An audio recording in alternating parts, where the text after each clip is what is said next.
Taghoy ng kaluluwa, kanina ng lumisan. Sa dampa kong tahanan, katawan ko'y naghihirap. Sa banig na higaan, di pa lumilisan. Balisang nagpaalam, pabiling-biling naman. Pakaliwat pakanan, sige na nga kung ganyan. Ako na ay lilisan, liligo sa hugasan. Sa tubig dalisayan, sa bago kong hantungan. Sa tabi ni Amang, kapiling si Inang. Isa lamang ito sa mga katutubong tula ng mga mangyan ukol sa kamatayan. Sa paniniwala kasi ng mga mangyan, ang patay ay di tuluyang namamatay. Nananatili sila sa mundo, gumagabay at kapiling tayong mga tao.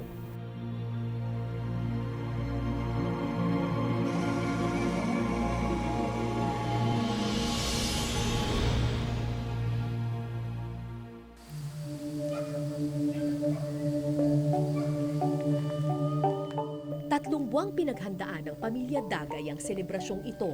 Enggrande ang magiging handaan.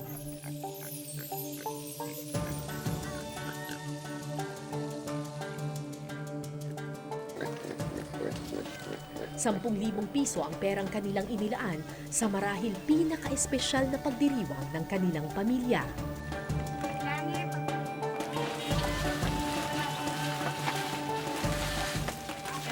Salamat po.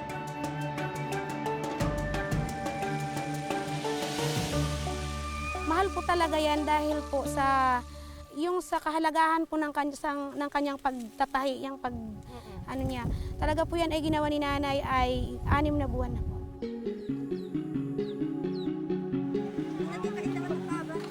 May pagkain, may musika, at espesyal na damit. Pero ang paghahandang ito ay hindi para sa buhay, kundi para sa isang taong mahigit 1 taon nang nakalibing sa ilalim ng lupa.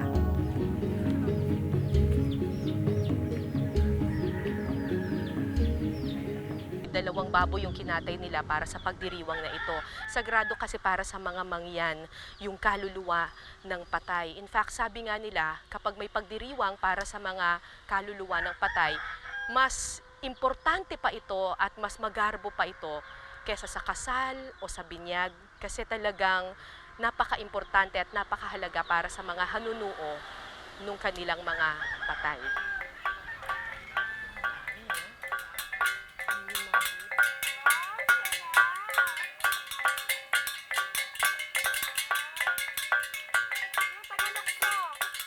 Talagang hinahandaan namin yan. At saka yung mga damit talagang pinaghirapan. Binobordahan pa yan. Dahil sabi ng mga matatanda, iyan ay sila, minsan na lang natin maaaliw. Pero ang buhay habang nabubuhay, nandyan ka.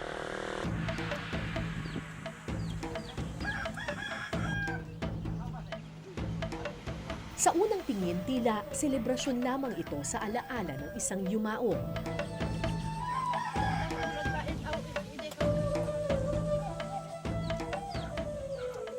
Pero pagkatapos ng kainan, biglang nagtungo ang lahat sa gubat. Hindi para magprosesyon, kundi para hukayin ang patay.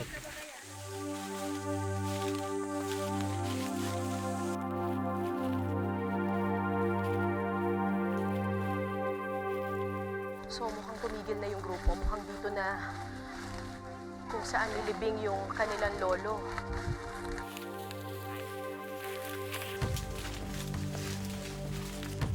Abad siya. Ate sugar yun. Ate ni Baliwa.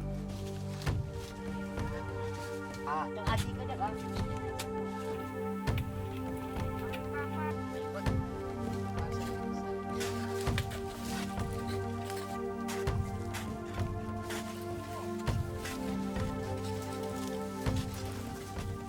Ang pangalan nung kanilang hinuhukay ay Juan Dagay.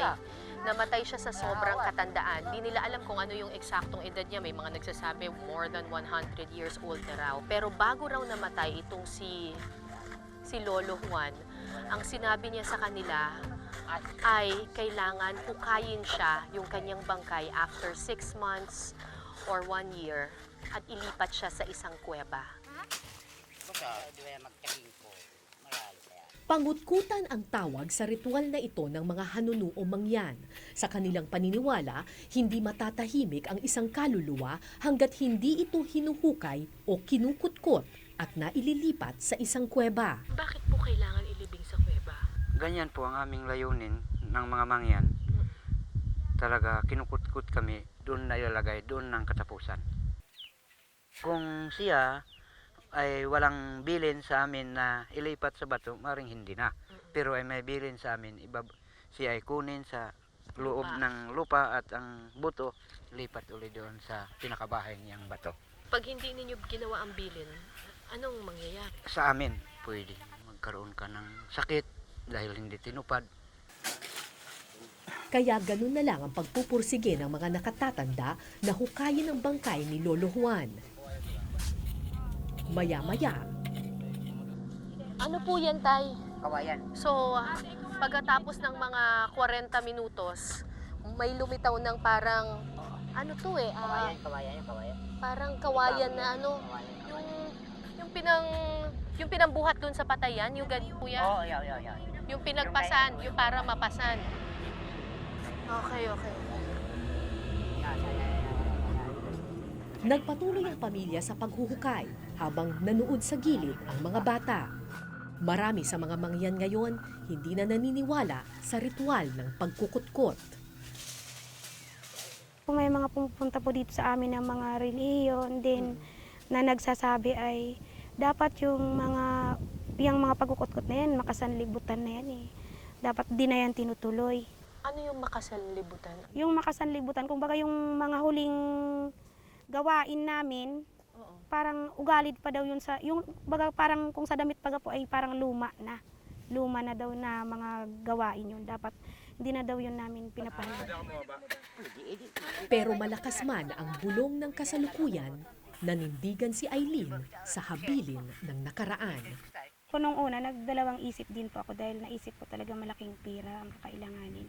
Kaya lang po dahil sa kawalan ng, baka nanghihinayang ako ma'am, baka kung naisip ko na wag nang yang kutkutin, wala na po kaming matutunan. Wala nang maiwan sa aming mga mangyan, kultura. Bata, matanda, babae at lalaki nagtulong-tulong sa paghuhukay. At makalipas ang isang oras, Ay, parang may ano na, may kumot. Kumot na kulay pula. Yan ba yung pinambalot sa patay? Yung kumot na kulay pula?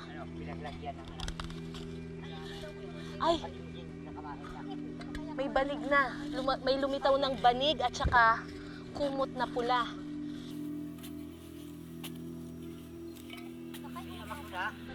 Sa puntong ito, dahan-dahan na silang naghuhukay. Kailangan maingat na yung paghuhukay nila kasi hindi nila matandaan kung nasaan ba nila na ilibing yung ulo, kung nandito sa side na to o nandun sa kabilang side. Kailangan talagang intact yung labi ng yumao kapag nagkukutkot sila. matiyagang nag-abang ang lahat. Pero nasira ang katahimikan nang biglang pumasok sa hukay ang isang kapitbahay na marahil nainip na sa paghihintay. Wag na! Katawan na yan! Ay, wag tamaan ang ulo! Paantiway ka pulita. Wag! Yung ulo, ate! Ay, yung ulo yan! Dangayin ko! Ay, nako! Litaw! Kalansay na kasi. Yan! Bakunda ba yung amak ko? Ito ba yung nakunda? Oo, yan na. Maaaring kalansay lamang sa paningin ng iba ang nakabaon sa ilalim ng lupa. Pero para sa mga hanunuo, higit pa ito sa buto. Bahagi ito ng buhay na kaluluwa ng kanilang ninuno. Ayan. Sige pa. Saluda, ano yung saluda kay Butunde magkatara. Yan. Yan.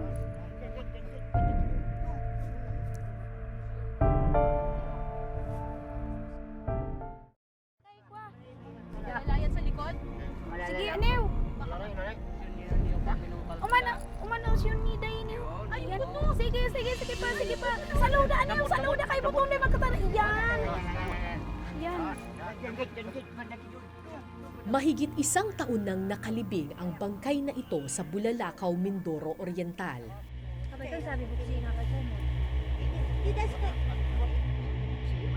Dahil mamapaslaki ka mo nga niyong da.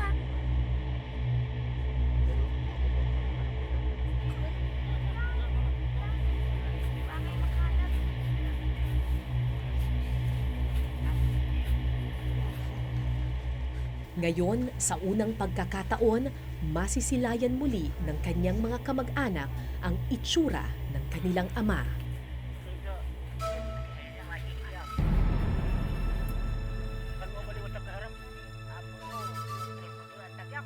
So, ang ginagawa nila ngayon, sinasalansan na nila yung buto, iaayos nila ngayon dito sa sako. Kapag lalaki yung namatay, kailangan ang uunahin na ilagay sa sako ay yung right side niya. Kapag babae naman, left side. In this case, lalaki ito, kaya yung kanang bahagi na ng kanyang katawan ang dapat unang ilalagay dito sa sako. Hindi maipaliwanag ng mga mangyan kung ano ang dahilan nito. Sinusunod lang daw nila kung anong nasaksihan nila noon sa pagkukutkot ng kanilang mga ninuno. Dahil 1 year and 3 months pa lang na patay itong si Lolo Juan, puro buto na lang siya, pero may mga ilang parte na parang may laman pa, tsaka makikita mo intact pa yung kanyang yung buhok niya. Isa yan sa mga huling nagde-decompose eh.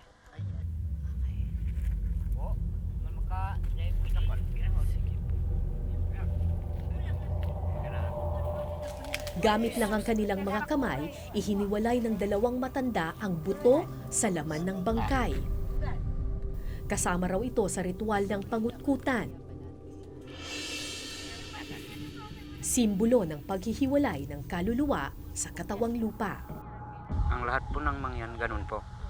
Hindi po pwedeng pagka namatay ang isang tao, diretso sa kuweba? Ay, hindi. Hindi. Hindi. Bakit po?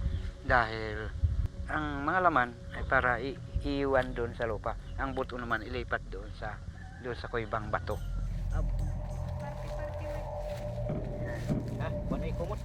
Di ba ang ganito natin, alabok lang ng lupa. Kaya ibabalik sa alabok yung ganito. Ang ating laman. Oo. Pero ang buto, ililipat doon sa bato.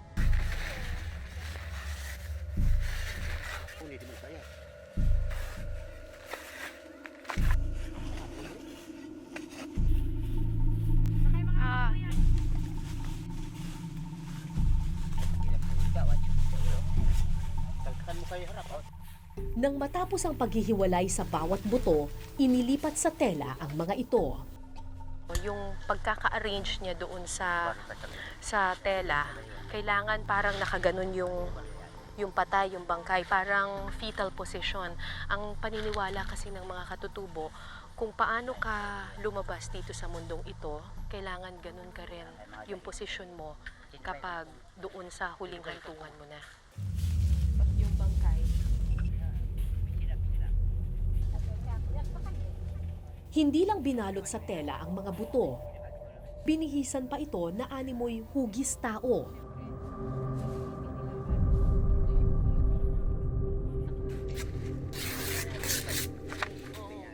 Gamit ang mga tradisyonal na kasuotan ng mga hanunuo.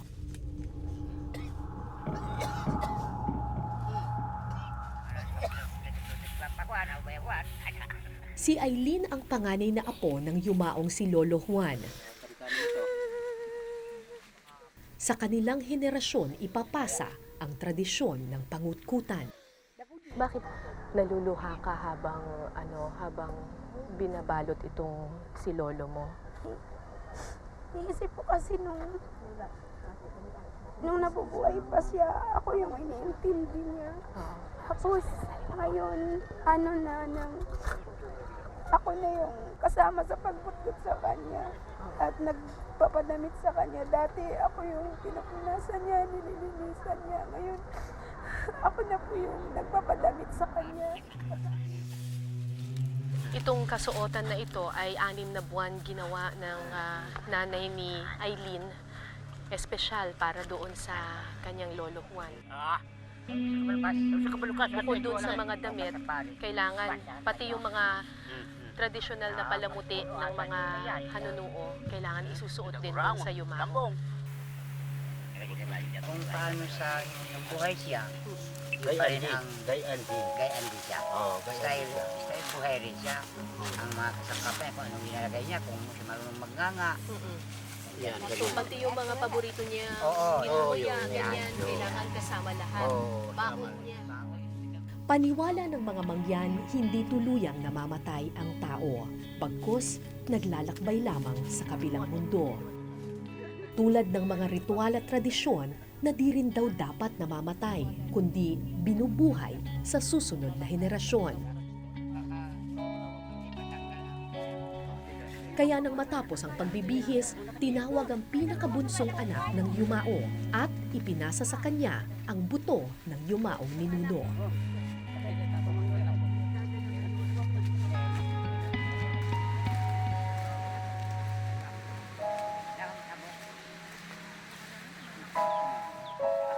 Maaaring buto lamang ng yumao ang tingin natin dito. Pero para sa mga hanunuo, animoy nagbalik sa mundo ng mga buhay ang kanilang minamahal.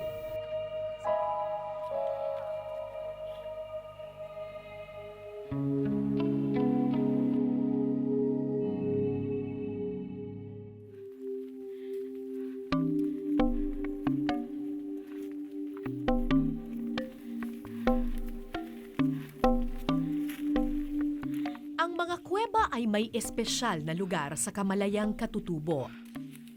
Para sa mga hanunuo, tahanan ito ng mga yumao. Masukal at matarik ang daan patungo sa kuweba ng kanilang mga yumao.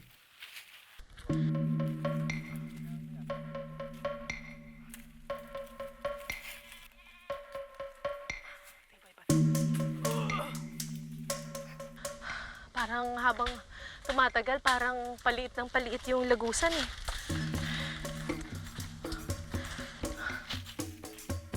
Sadyang pinili ito ng mga hanunuo dahil tagong-tago ang kuweba para di maabot ng kung sino-sino lang.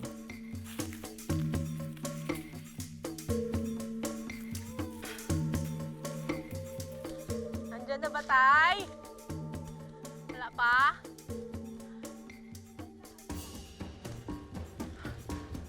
Hindi ako kasya dito.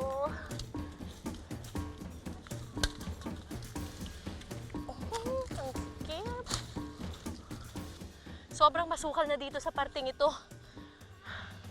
Tapos matarik pa, so talagang ang akyat dito pagapang na eh. Aray. Dito.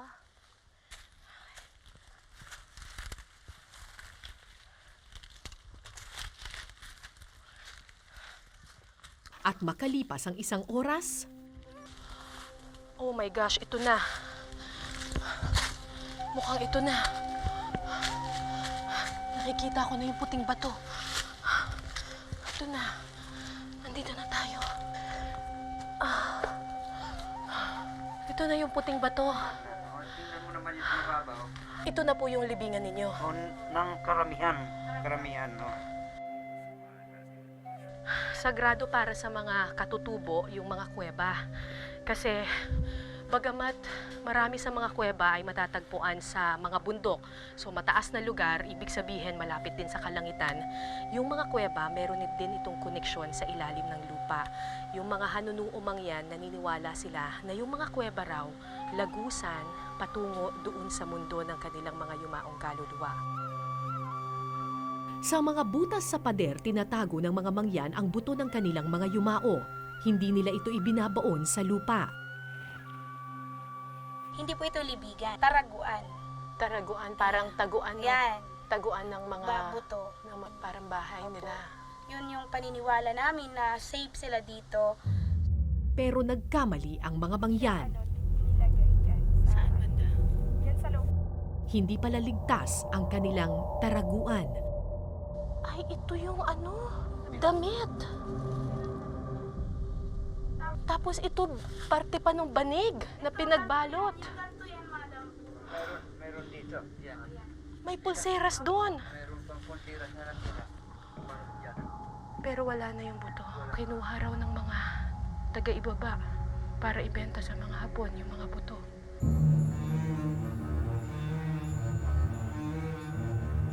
Noong 2009, isang NGO sa Japan ang kumuha ng serbisyo ng ilang Pilipino para maghukay ng mga buto ng mga yumaong sundalong Hapon.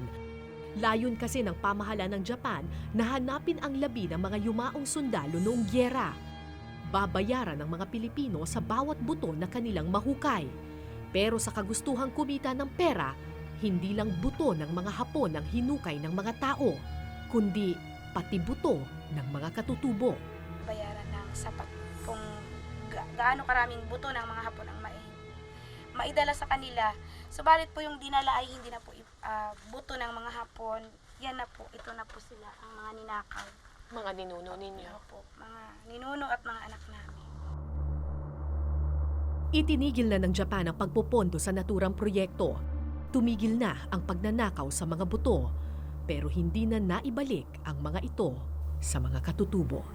Siyempre po, nalulungkot na nanghihinayang. Siyempre, yung minahal namin sobra yung mga namin. Tapos, dumating ang panahon na ninakaw lang din sila. Siyempre, malungkot po at nakakapanghinayang sobra. Ito ang isa sa mga dahilan kung bakit tumigil na ang maraming mangyan sa ritual ng pagkukutkot sa takot na nakawin lamang ang kanilang mga buto.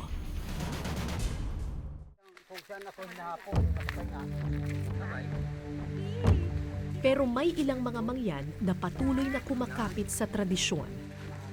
Kaya kinabukasan, matyagang pinasan ng pamilya ang buto ng kanilang yumao patungo sa isang bundok sa Mansalay, Mindoro Oriental, ang lupang tinubuan ng yumaong si Lolo Juan. Dito, isang pagdiriwang muli ang naghihintay, pagsalubong sa pagbabalik ng kanilang ama.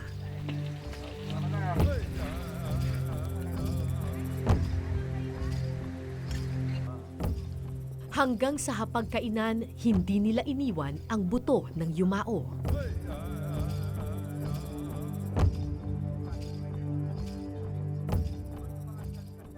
Bakit po kailangan kasama rin siyang kakain ninyo?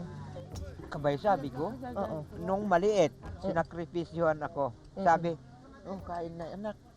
Ganon din po hanggang sa katapusan. So, iniisip po namin, parang kasama rin siya. Siya.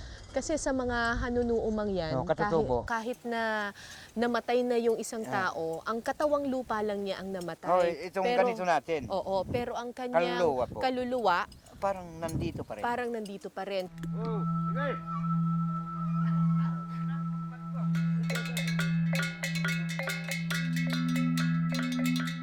Ito ang huling araw na makakasama ng pamilya ang kanilang yumao bago ito ilipat sa isang kuweba. Isang katutubong sayaw ang pabaon nila sa yumaong kaluluwa. Tanda ng kanilang paniniwala na kung ano ang kinagisnan, dapat dalhin hanggang sa huling hantungan.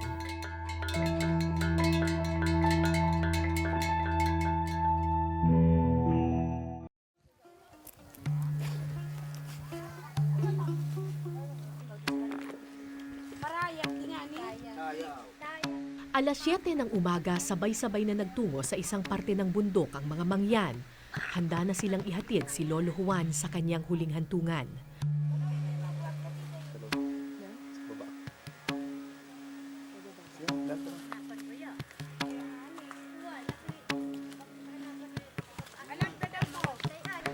Ang kita ako, git-git lang ko.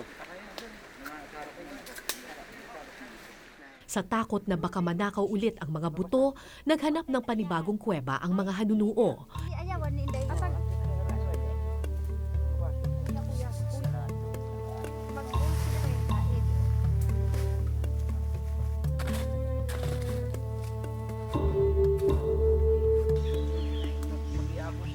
Hindi man kasing laki o singganda ng kanilang sagradong kuweba, pinaghirapan at pinagsikapan ng bawat isa ang pagpapatibay sa bagong kuweba.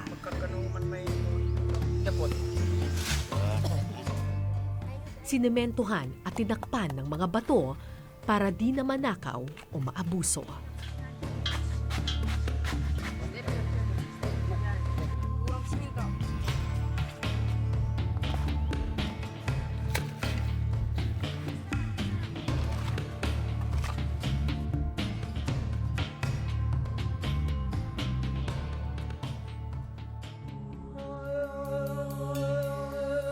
Naniniwala ang mga mangyan na kahati natin sa mundong ito ang kaluluwa ng mga yumao.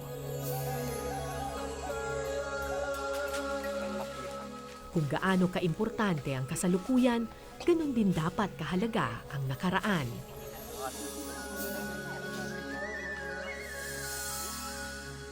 Hindi naman daw kasi tuluyang namamatay ang mga patay. Tulad ng kultura at tradisyon na di rin dapat ibinabaon sa kahapon. Bakit importante sa iyo na ipagpatuloy yung tradisyon ng pagkukutkot? Kasi po yun yung kultura namin. Sayang. Kasi po, pag edukasyon lang, ay wala na pong, parang kumbaga po, ay wala nang maiiwan talaga sa amin. Wala na. Wala nang mangyan. Wala nang mangyan. Ang katawan namin po ay mangyan. Pero yung kaalaman namin ay hubog na talaga sa kaalaman, parang sa inyo na, aming kaalaman. Kaya nanghinayang po ako. Kumbaga naisip pong sayang yung sinimulan ng aming mga ninuno. Hindi lang tayo ang humuhubog sa ating pagkatao. Malaking bahagi ng kung sino tayo ay nanggaling sa ating mga yumaong ninuno. Ako po si Cara David at ito po ang Eyewitness.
Maraming salamat sa pagtutok ninyo sa Eyewitness mga kapuso. Anong masasabi ninyo sa dokumentaryong ito? I-comment nyo na yan. Tapos mag-subscribe na rin kayo sa GMA Public Affairs YouTube channel.